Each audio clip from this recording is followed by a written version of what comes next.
Welcome, everybody. I'm so excited to see such good turnout.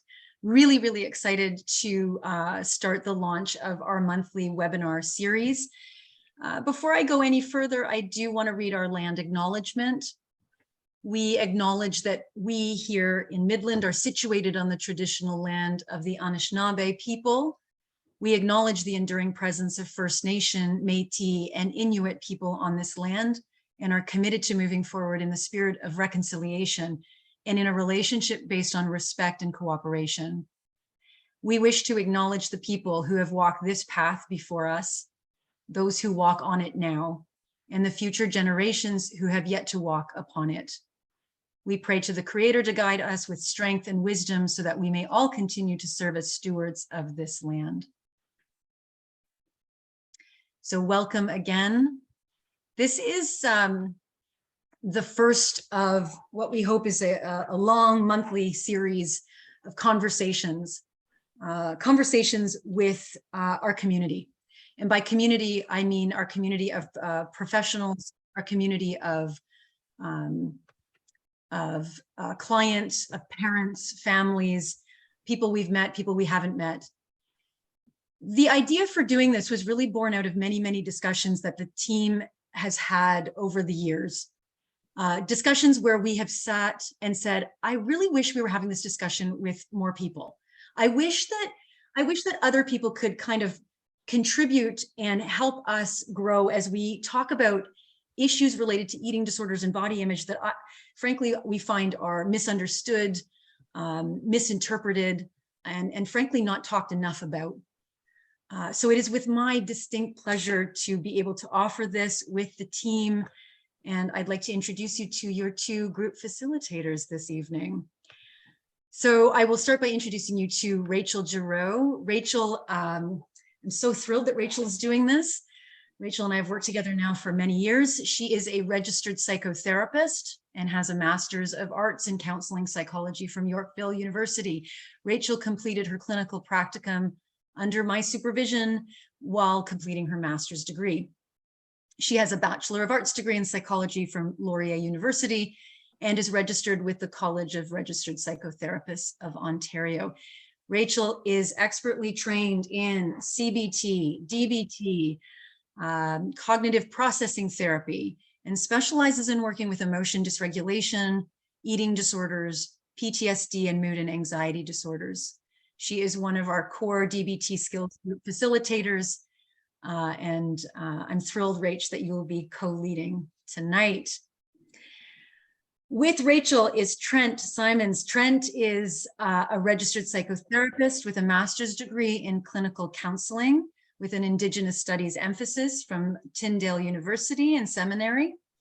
Trent brings diverse personal, educational, and professional experiences to the room, having received his first master's degree in 2002 in community economic development. He spent time in over 25 countries and was born and raised in the Philippines. He also worked for 5 years as a family services worker for the Children's Aid Society, 10 years as an associate pastor of a local church, where he became an ordained minister, and 3 years at Chigamik Community Health Center as a therapist and team manager. Trent has provider status for cognitive processing therapy and has been trained in DBT prolonged exposure and DBT for complex PTSD. He has extensive training in CBT and is also trained in DBT, radically open DBT, eating disorder treatment, and narrative therapy. So we have, and Trent is also our trauma team lead here at the center. So I am really excited to have Rachel and Trent sharing with you discussions that I know they've been having around eating disorders and trauma, how these two issues intersect, and what we can do about it. I do want to remind people about the flow for this evening. So we have an hour together. Trent and Rachel are going to talk for the first sort of 35 to 40 minutes. There's some slides that you can see. We are recording this, so if you prefer to keep your cameras off or just type questions into the chat, you're welcome to do that. We will open it up for comments and questions. We'll leave about 15 minutes at the end to be able to talk with you. Again, this is more about talking together and sharing ideas and having important conversations, as opposed to us sort of lecturing about a topic. So we do want to engage with everybody if possible. So welcome, Trent. Rachel, I will turn it over to you to get us started. All right. Thank you, Anita. So I think the first thing to look at, this series is really focusing on eating disorders and just the different impacts that it can have. I think, Rachel, we can probably go to that next slide, which states that most people with eating disorders have a history of interpersonal trauma. There's been lots of studies that show this, and so we thought it would be good to have this conversation based on this topic. What is the interaction between eating disorders and trauma? And I think we can go to the next slide now. So basically, we're going to be trying to address 4 questions in the course of our time together. What's an eating disorder? What is PTSD, post-traumatic stress disorder? How are they connected and how are they treated? And we're just going to be able to kind of touch on the tip of the iceberg for all of these, as they are pretty complex issues, each one. But hopefully this is, a good way to, like Anita said, get this conversation going around this issue. And also, as Anita said, we really want to encourage you to ask questions. So you can do those, put those in the chat, or at the end, we will have time specifically for questions. We do want this to be as interactive as possible. So I think without further ado, Rachel's going to talk to us about eating disorders. Awesome. Thank you, Trent. Yes, I'm going to get us started with just kind of answering, hopefully, like Trent said, the tip of the iceberg, just kind of getting an understanding of what is an eating disorder. So maybe we can start there. So 2 really important things to know about eating disorders. So 1, there's the presence of disturbed eating behavior. One thing I want to mention about this is, with this disturbed eating behavior, I just really want to emphasize some of the wording that we use. So we, in the past, there has been language around, difficulties or, the refusal to eat in a certain way. And so I really just want to start us off by, we're going to try really hard to emphasize that these are not choices. So the eating behaviors that are present in eating disorder, they're not choices, they're not about willpower, and these are biologically driven illnesses that I will touch on a little bit more. But I just wanted to kind of say, so each of the different eating disorders that exist, there is a presence of disturbed eating behavior, and we just want to make sure that we're not kind of putting onus on the person that that's a choice that they're making. And then, of course, in each of the, different eating disorders that do exist, there's kind of a presence of this characteristic pathology, meaning that each of them kind of have specific criteria that we look for when we're assessing, when we're diagnosing. And so I'm going to try my best to share a little bit of that without getting too clinical. So we're going to look at a couple of some of the more common eating disorders, and we'll also touch on some of the other ones as well that you may not have heard of before. And with that being said, I think another part of this discussion too is also just about reflecting on maybe what comes to mind when we hear the word eating disorder, what kinds of images come to mind, what maybe assumptions, what biases come up. Because I think there's a lot of stigma that can exist around eating disorders. And so I hope that in just kind of explaining what an eating disorder is, that hopefully we become aware of maybe some of the things that we thought eating disorders were that they aren't, or maybe it just helps us to kind of understand them a little bit more. So again, we're going to kind of break that down in a bit more detail. So there's a lot of information on this slide. So I'll take my time to try and go through it, thoroughly. And of course, if you have any questions, please feel free to put them in the chat, and Anita can pass them along to me. So typically, when we talk about the topic of eating disorders, I think for most people, the first thing that might come to mind is anorexia nervosa. That's the one that I think is maybe for most folks most recognizable, but it's actually not the most common one. binge eating disorder is actually the most common one. So we're going to talk about, like I said, a couple of them in some more detail. We'll just kind of talk about the different kind of pathologies that exist with some of the ones that are more common. So again, coming back to anorexia nervosa, some of the key characteristics of this particular eating disorder involve restricting a food intake that leads to a significantly low body weight. I will make a comment about that. These characteristics can exist in someone who also doesn't have a significantly low body weight as well. When that happens, they might fall into a different category of eating disorders, but those symptoms are just as serious nonetheless and need to be taken seriously. So we've got restriction happening that leads to a significantly low body weight. This is also accompanied by an intense fear of gaining weight or persistent behaviors that interfere with that individual's weight gain. Okay. Again, this is something that is really quite difficult for folks who are struggling with an eating disorder. And the next slide is going to, help to maybe better explain why exactly does this happen? Why are some folks more susceptible to eating disorders, and how do we kind of better understand some of the components that lead to that? The other thing that we see quite often in this particular eating disorder, in anorexia nervosa, is a lack of recognition or insight into the seriousness of the illness. Oftentimes when someone might be struggling with this, they might not actually be aware of how ill they are or the impact that it's having on them. I'm fine, right? We might hear those types of comments. And so oftentimes when we are maybe noticing this in a loved one or as a clinician, if I'm assessing, sometimes part of the first steps is just kind of helping a person to recognize maybe what's going on, because that insight might not always be there. And again, I'll talk a little bit more about why that happens in a moment. So these are some of the key kind of components specific to anorexia. We also have another eating disorder here on the screen called bulimia nervosa. And so this has some, some different characteristics that this involves.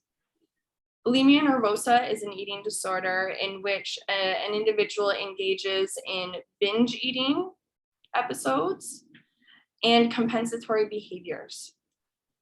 Some of us might be wondering, what's a binge eating episode? What's a compensatory behavior?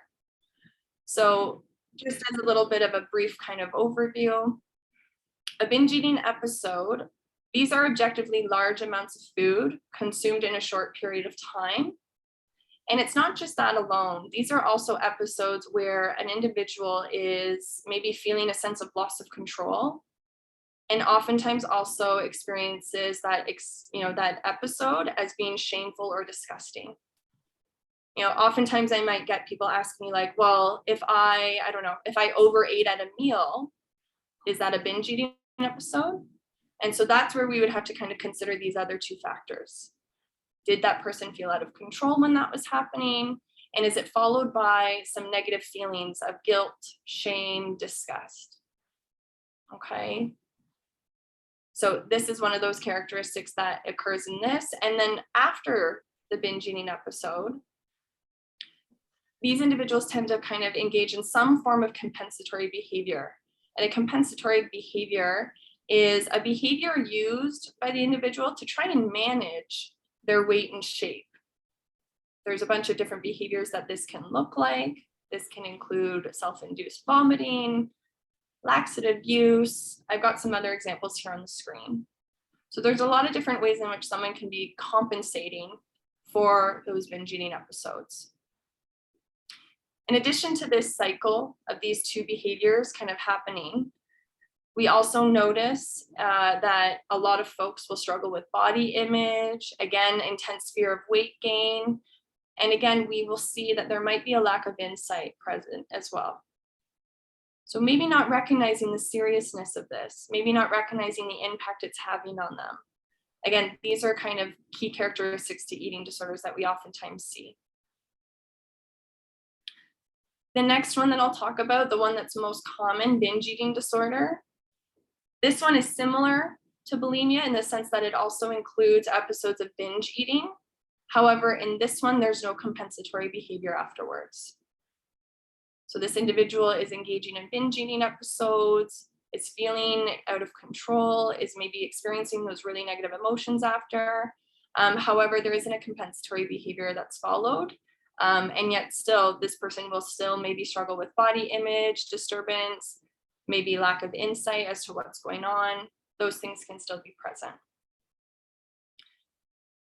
These are the three maybe kind of more common eating disorders, and eating disorders are not limited to just these three.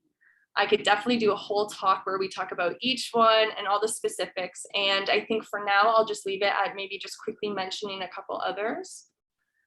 So some additional eating disorders that you may have heard of before, or that you or a loved one might be experiencing. This could be avoidant restrictive food intake disorder. So this is where someone maybe struggles with specific types of food or textures, or has a hard time eating enough that they need to nutritionally to take care of themselves. And it's maybe less related to body image or kind of concerns about gaining weight. And it's more about kind of things that interfere with that person being able to get the proper intake that they need.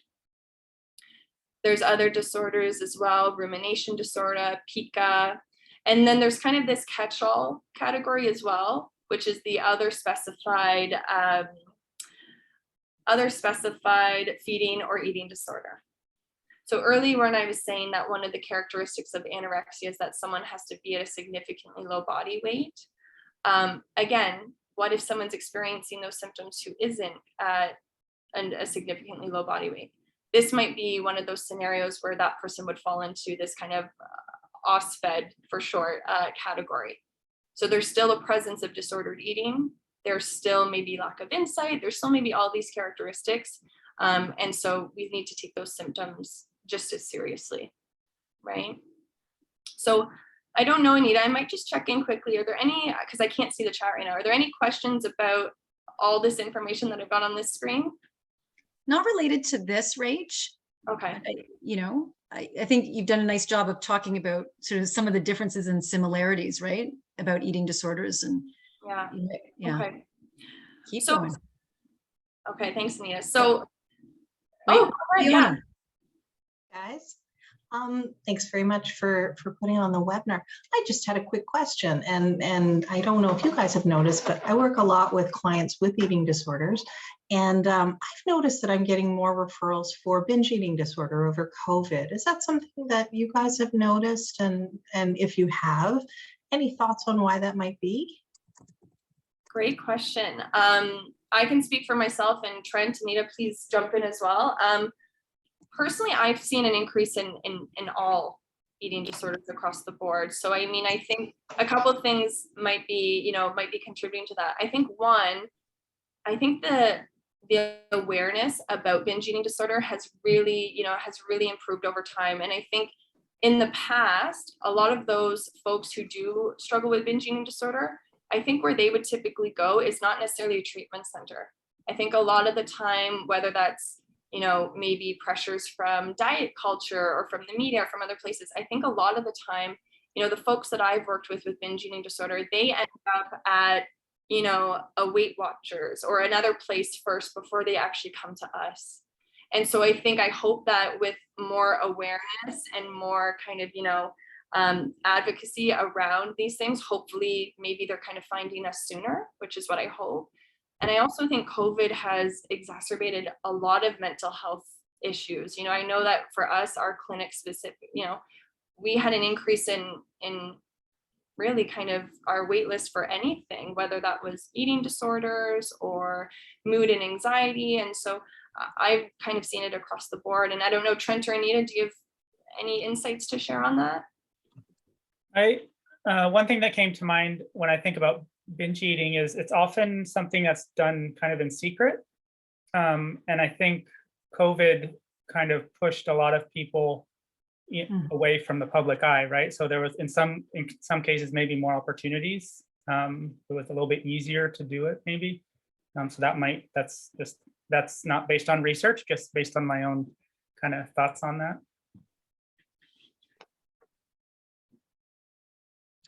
Great, thank you very much. That's Yeah, very helpful. great.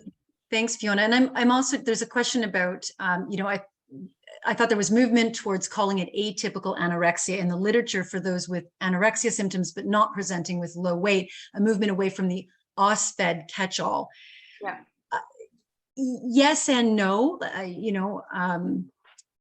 There's definitely recognition, and we're trying to, again, talk about sort of invalidation, talk about, trauma when somebody has all the symptoms of anorexia nervosa, except their weight doesn't fall below a threshold. People say, oh, well, you don't have anorexia. So there's definitely recognition that anorexia is anorexia is anorexia. It's a starvation syndrome. It doesn't really matter what your BMI is. The entire idea of OSFED is still maintained to capture presentations that just don't neatly fall into one category or another. So there's a shift in terms of how we're defining anorexia nervosa, not necessarily a shift away from OSFED or binge eating disorder per se. And it's complicated. So I'm going to hold off on questions for now. I'm going to keep this going and let you go and keep putting questions in the chat, and I'll do my best to get to them. Thanks, Anita. Okay, so this is a little bit of an overview of just the different eating disorders that exist. And of course, if you have questions, please continue to ask them. I'm going to shift a little bit though, and I wanted to talk about, so if we understand kind of roughly what the different eating disorders are, I wanted to have a bit of a discussion of how do these develop? What makes someone more susceptible than someone else? And I just wanted to kind of talk about that because I think this is also a part of how we're going to understand the connection between eating disorders and trauma. So here I've got the biopsychosocial model of kind of how we understand how eating disorders develop.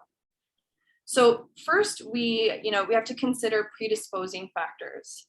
And these are, this has to do with our biology and our genetics. So just like, we have predispositions for other illnesses and other kinds of, hereditary conditions, let's say in our family, we want to think about mental health and eating disorders in the same way. So some of us, our biology is going to make us more or less susceptible to developing an eating disorder. Some things that we can maybe look at is we can maybe look at our family history. We can maybe look at certain components of our own kind of temperament. And there's all these kinds of things that might contribute to how likely we are to developing an eating disorder. So we really want to communicate, I think, the biology of this. Again, I think there's a lot of stigma that can exist around eating disorders. And I think by, providing education and understanding around, this is a biological, brain-based illness. And so I think we really just have to emphasize that there is a component of biology here. And again, an individual has to have that predisposition in order to develop an eating disorder. But we also know that it's not just the predisposition. Not everyone who has a predisposition to develop an eating disorder ends up developing an eating disorder. So what other things do we need to consider? So this is where we look at our precipitating factors. And these can include a lot of different things. One of the things you might see here is, psychological events or trauma. So these are the things in our life that can happen that can kind of, be the trigger. Oftentimes, I know, Anita, you've said in some of your talks, we kind of think about it like biology loads the gun, the environment can pull the trigger. We need both of those components to come together in order for someone to develop an eating disorder. So some other things that might happen. So it could be a psychological event. It could be trauma. I'll leave that for Trent to talk about a little bit more in a moment. It can also be, caloric restriction, starvation. I've heard from, clients and from folks that sometimes, like I'm thinking about, when you have to maybe not eat as much because you're preparing for a surgery or to get your wisdom teeth out, or you're recovering for something. Those few days or weeks even of kind of eating less, that can maybe trigger the onset of an eating disorder. Puberty, I think a lot of eating disorders, might arise or develop in adolescence. Our bodies are changing, we're going through puberty. There's a lot of components that can happen during that phase. And so oftentimes we might see that as being a precipitating factor. Body dissatisfaction, I think about like weight and shape-based teasing that happens and bullying and things like that can happen, that might, again, not necessarily be the cause, because we need to have that biology, but it can be that trigger, right? Because the other thing to think about too is not everyone who experiences one of these precipitating factors develops an eating disorder. So again, we have to have those two come together. This list is not extensive. We also know there are a lot of other things that can go into this, into this kind of category. For some, it might be playing, being involved in certain sports that put a high emphasis on, body weight and shape. It could be a lot of different things. Again, I think hopefully the message I'm trying to get across is that, again, we have to understand these are biologically driven disorders. And we also have to take into consideration how the environment also plays into that. And again, that's where we're going to understand how trauma might have an impact on eating disorders. And so I think with that, I maybe will ask Trent to just shed a little bit more light on the trauma component and how that might, actually, I think talk about trauma first, sorry. Yeah, thank you, Rachel. Yeah, Rachel has told us a little bit about what an eating disorder is and how it develops. And so now we want to get into what is PTSD, post-traumatic stress disorder. So to understand PTSD, we first have to look at what is a traumatic event and what is the normal response to a traumatic event. So if we look at this slide, I'm just going to read it through here. It says, when a person is exposed to a stressful or traumatic event, they'll often experience some or all of the following symptoms. So these are the groups of symptoms that the psychiatrists of the world have decided, have found through research that these are common amongst people who experience trauma. So there's reliving and re-experiencing symptoms. These can be flashbacks, nightmares that can lead to emotional distress when they're triggered. Secondly, avoidance of things that remind a person about the trauma. So that could be avoiding particular places, situations, activities, smells, avoidance. Hypervigilance is the third category, and we see that as people who are on alert. It can be poor concentration, can lead to exaggerated startle response, and irritability. And then the fourth category is changes in thinking and mood. So often we see hopelessness, negative thoughts about the future, self-blame and guilt and shame are really big. So these are normal responses to a traumatic event. So this doesn't mean at this point you would not be categorized as having PTSD. This would just be post-traumatic stress. This is what most people, almost everyone who experiences a traumatic event has some or all of these symptoms. So if we go to the next slide, what we see is that for many, the post-traumatic stress symptoms resolve on their own. However, for some people, the symptoms do not resolve. And if they stick around long enough, that person is then considered to have post-traumatic stress disorder.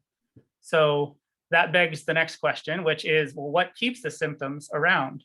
Why do these symptoms stick around if for some people they go away?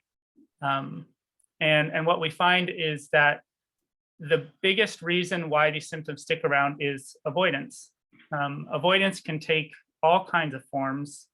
It can be, as I mentioned earlier, like not going to a certain place where the traumatic event happened. That's kind of an obvious form of avoidance. But it can take on all kinds of forms. It can be drug use as a way to escape. It can be humor. It's not necessarily negative behaviors, but it's just different ways that people avoid facing the discomfort and the distress that reminders of the trauma bring up. So it makes perfect sense in a lot of ways that we would want to avoid these very distressing and very uncomfortable memories or reminders of the traumatic experience. And the reason we avoid is because it works, right? When we avoid something, it does reduce our distress, but that's only in the short term. So there may be a period of time when it's actually healthy to avoid, if you're still, if the trauma is still happening, if it's a kind of, there was a question about interpersonal trauma. So if it's ongoing violence between people, for example, avoidance is probably a good idea in that kind of case. But once the trauma is over, if we continue to avoid, that ends up leading us to a lack of processing. So we don't actually process these events that have happened. And so all these symptoms that we're experiencing stick around and often will get worse over time. And so that is when a person has then developed PTSD. So maybe I'll pause there for a second before we go to the next slide. There was a question about interpersonal trauma. Interpersonal trauma would be abuse or neglect between people. So, if you think about different types of trauma, there's intimate partner violence, there's childhood abuse, there's a car accident, there's war experiences in war, first responders, witnessing. So those are, I think, those are the kind of what people often think of when they think about traumas. Yeah. What is CPTSD? So complex PTSD, if you talk to the psychologist world, there's a whole debate about whether it even exists, but to keep it simple, complex PTSD is essentially numerous traumatic events happening to a person. So if you think of a car accident as a singular event, that can end up leading to PTSD. Complex PTSD might be abuse that happens over a period of weeks or years. So something, or it could be separate traumatic events that happen over the course of a person's life. Yeah. Let's go to the next slide, because as much as we do want to understand trauma as often involving some sort of violence or physical situation, one thing that we've come to see over the last several years is that there's this thing called traumatic invalidation, which can end up creating all of the same types of symptoms that can come about from kind of what I think we normally think of as a traumatic event. So I want to I know there's a lot of words on this slide, so luckily you will have access to this stuff later. But I do want to just read the top paragraph, and then I'll just kind of briefly talk through some of the other parts of it. So traumatic invalidation occurs when a person's environment repeatedly or intensely communicates that their characteristics, behaviors, or emotional reactions are unacceptable. Traumatic invalidation is typically done by important people, groups, or institutions that the person is close to or dependent on, and may occur at the cultural level for people from marginalized groups. Invalidating behaviors can take many forms and cause people to develop a variety of negative beliefs about themselves. Often, the person's responses to the invalidation are also invalidated, and that leads to even more suffering. And so if you look at this circle here, it kind of captures a lot of the different types of invalidation that can occur in a person. And so you have, for example, I'll just read one as an example: unequal treatment. So that's defined in the pie as being treated as less than or different from others. Discrimination based on your personal characteristics. And then in the middle of the pie are the negative beliefs that often come about or are created as a result of this type of invalidation. And so in the case of unequal treatment, often a person ends up believing that they are inferior. So I am inferior is the belief that comes out of that. So if you kind of go around the circle, you can see the different types of traumatic invalidation that can occur, that each of them lead to various negative beliefs that a person may end up believing about themselves. And then those beliefs end up creating the same types of symptoms that somebody who is experiencing PTSD has. And so as people have done research and kind of explored this, they've realized that, you know, traumatic invalidation can in itself create PTSD. Although at this point, the medical community would not give a diagnosis of PTSD based on that, but the symptoms are there. And if you're coming for treatment, we would certainly treat those symptoms. I think this is especially key for so many people that we work with who will say, I don't know, you know, I never had a big trauma. I never had a, and then when you talk to people, you realize that they've had years of traumatic invalidation that nobody has picked up on or nobody talks about or gets minimized in and of itself. And I just think for so many people with eating disorders and body image issues, this is really a key piece for many, not all, but for many. Yeah, and I was going to say, I'm noticing as I look at this circle, I think a lot of folks with eating disorders would have similar experiences of, their symptoms being invalidated, right? Whether that's ignoring, criticizing, not understanding. So I think this is a big component that we're just now starting to kind of understand more thoroughly.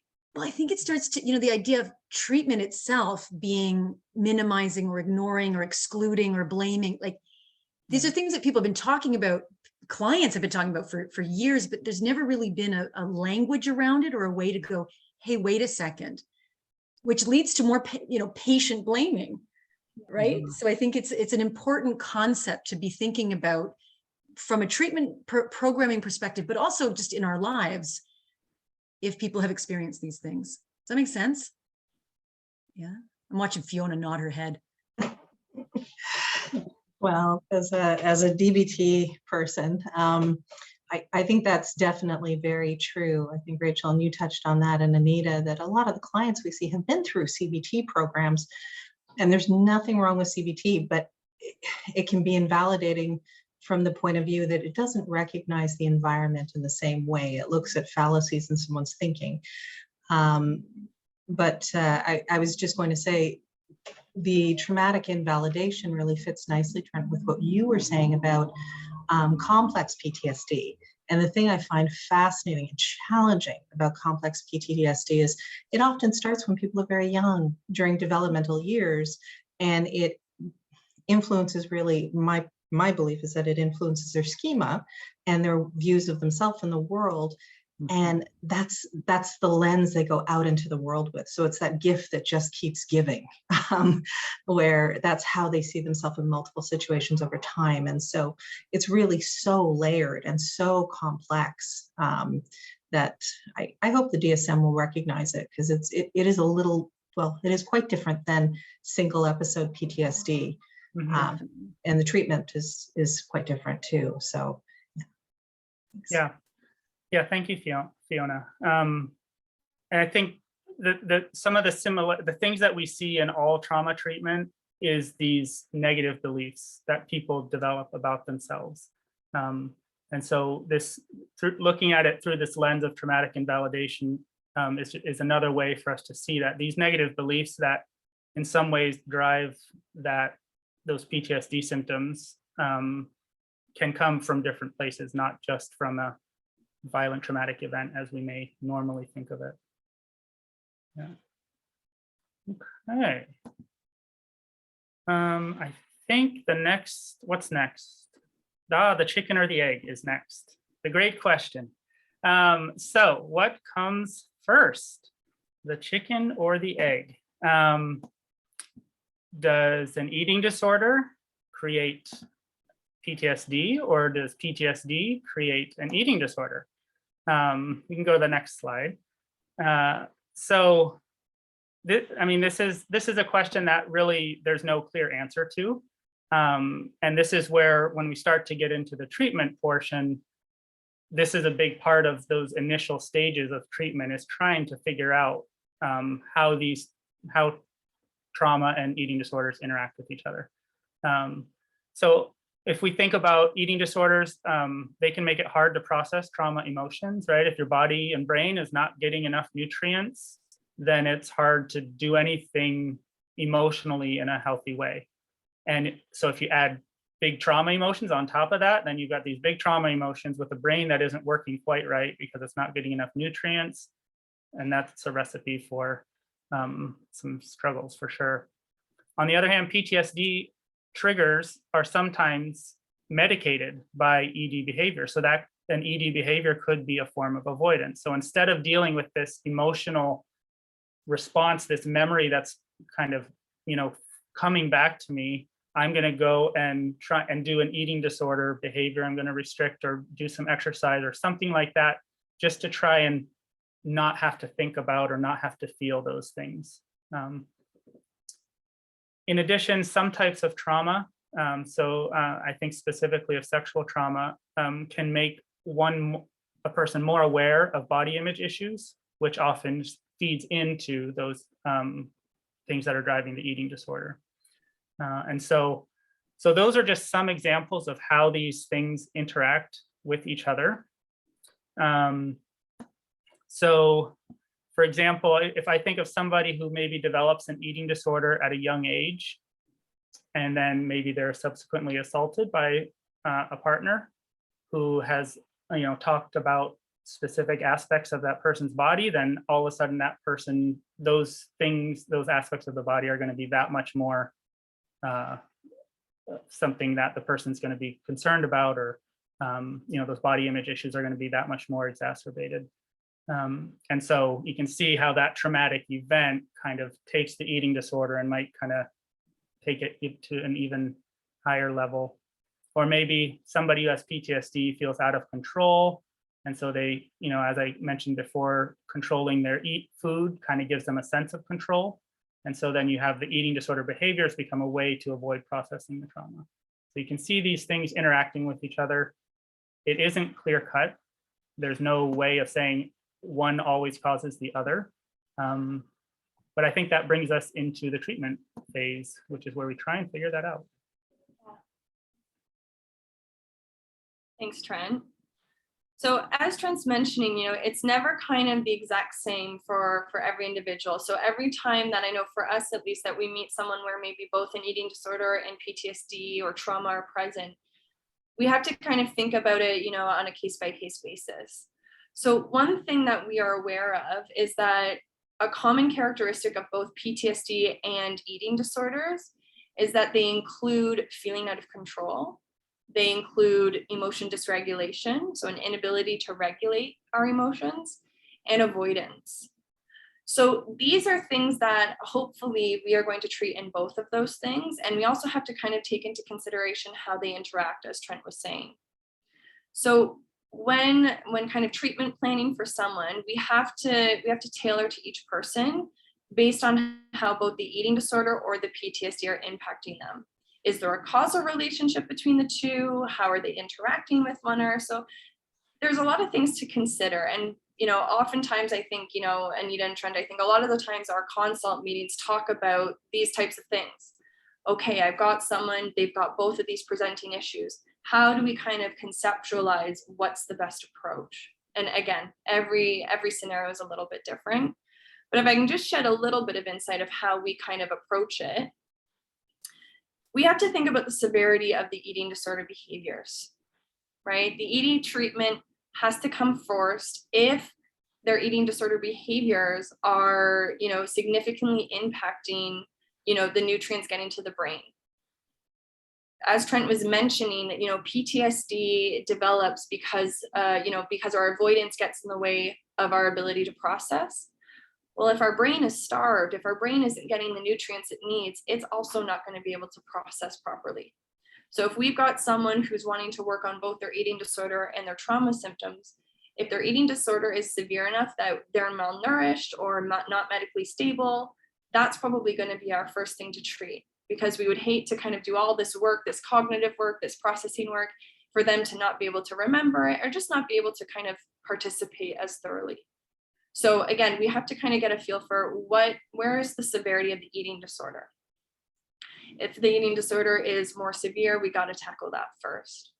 Now, in some cases, you know, the eating disorder behaviors are maybe not as severe, and it might actually be possible to treat the PTSD first. Sometimes actually the PTSD might be kind of like the thing driving the bus in terms of the eating disorder. So sometimes it might actually benefit us to treat the PTSD first. And once those intense emotions, once we're able to kind of help that person regulate, stop avoiding, we might actually notice a change in their eating disorder behaviors as well. So, I mean, again, as Trent was kind of saying, there's no clear-cut answer on this. And for every single individual, it's going to look a little bit different. Again, things that we're considering is their medical stability. You know, is this person in a place where they can do the PTSD work? And often, go ahead. Can you say why the medical stability piece is so key? Like, I think sometimes people feel like, just do the trauma work already. Like, that's what I'm here for. Like, that's why I can't be stable, because of the trauma work. Like, how do we think about that without being invalidating, I guess? Well, and I can also appreciate the frustration that someone might be in if they're coming and thinking, you know, that the PTSD is the main, is the main thing kind of driving the bus with their eating disorder symptoms. I totally appreciate why that's the thing they're going to want to focus on. From a medical stability standpoint, though, we got to keep you alive. And so if us not treating the eating disorder right away is possibly putting your health at risk, we got to tackle that first. The other thing too that we have to consider is when we start trauma treatment, there is like the possibility of symptoms getting a bit worse before they get better is also possible. Mm-hmm. And so I know for myself, when working with clients, that's something we have to think about is this person in a place where if their PTSD symptoms do get a bit worse because they're not avoiding anymore, is that going to make their eating disorder symptoms even worse? So again, there's really a lot of, I think a lot of awareness around not only is this person medically stable, are they able to do this work? We have to make sure that they are safe and healthy. And oftentimes we are including, their doctors and other professionals to help us manage that, because it is, it's so important. So oftentimes we have to kind of get those things in place, help that person to hopefully normalize their eating, go through refeeding. And then at that point, they're going to be in a place where not only are they going to be able to hopefully not engage in symptoms as much when they're no longer avoiding, but they're also hopefully like the impact of treatment is also going to last. I know I've heard from Anita and other colleagues who have worked in higher levels of care that, sometimes people might go through the process of therapy, but if they're malnourished, after they don't always remember what they've worked on or the processing that they've done, again, because the brain was not able to concentrate, not able to remember because it was malnourished. So I think there's a really, really, there's a lot of things to consider, but really we are ultimately looking out for someone's safety. We want to make sure that we're treating these safely. Yeah. And again, if an eating disorder is severe enough that it's interfering with possibly someone's health or livelihood, that has to be the top priority before we treat the trauma. I think also it's really very recently that there's been a cohesive way of treating trauma within the DBT context. So the manual, this DBT for prolonged exposure manual, was published in May of this year. So while it's been under development for decades, it's really just in the last few years where how can we, there's been bits and pieces here and there, and people are doing the best they can with what they have, but it's really just very recently that the pieces have been put together in a nice cohesive way so that we can now look at, okay, if there's trauma and other issues that are going on that need to be addressed through a DBT lens, this is how we can do both of those things in a really effective way. So I can, I'm seeing some of the, I haven't had time to read all the comments in the chat, but just in some of them, I'm hearing some frustration, some disappointment in how treatment has happened in the past. And I hope that, you know, like I personally have a lot of hope moving forward, looking at these treatments and you know, being trained in them and seeing how they can be so effective and how they really fill in some of the missing gaps that have been out there. We've only got about 10 minutes left. And I wonder if we can sort of wrap up your part and just spend a few moments. Yeah. Yeah, absolutely. So this is our last slide before we open it up to the Q&A. So just quickly, I wanted to mention, so if any of the things that Trent and I have talked about so far are sounding like something that you or a loved one might be experiencing, we just wanted to leave today with a couple of tips, next steps, and resources. Again, you'll have access to this information, and please, by all means, reach out to us if you have any, you know, if there's anything you want to follow up on. So again, you know, if it's for ourselves or a loved one, we want to do our best to encourage them to seek help and to seek treatment. Again, that has to be a decision they come to on their own, but I think checking in and showing support and just kind of showing concern can get that started, especially because, again, remember, specifically with eating disorders, there's that lack of insight. So sometimes being that person to start that difficult conversation can help with that process. And then once you or the loved one or whoever we're kind of thinking about in this scenario, once they're ready, you know, I think we would really strongly recommend a solid assessment, a solid diagnosis, going to someone who knows how to really thoroughly ask the right questions about both eating disorders or PTSD. And then once you get a clear, you know, once we understand what's going on, once we really know, okay, what are we working with here, then hopefully get a referral to, you know, someone who's specialized in either eating disorder treatment, trauma treatment, or both, depending on what's appropriate. I've got some resources here. Again, I won't go into them in detail, but they're there if you'd like to check those out. Okay. So one of the questions that we might, you know, so sort of are saying, you know, seems like it could be a vicious cycle, right? I can't cope with the refeeding process because, well, partly due to trauma, and I can't focus on trauma work because I'm not medically stable enough. So what then? Am I stuck? And I wonder if you might just speak for a moment about the dialectical way, like the integration for somebody that is feeling like it's black and white. I either have to do one or the other. Yeah, I can try. I can start, and Rachel, you can Sure. fill in all the gaps that I leave. Oh God, no.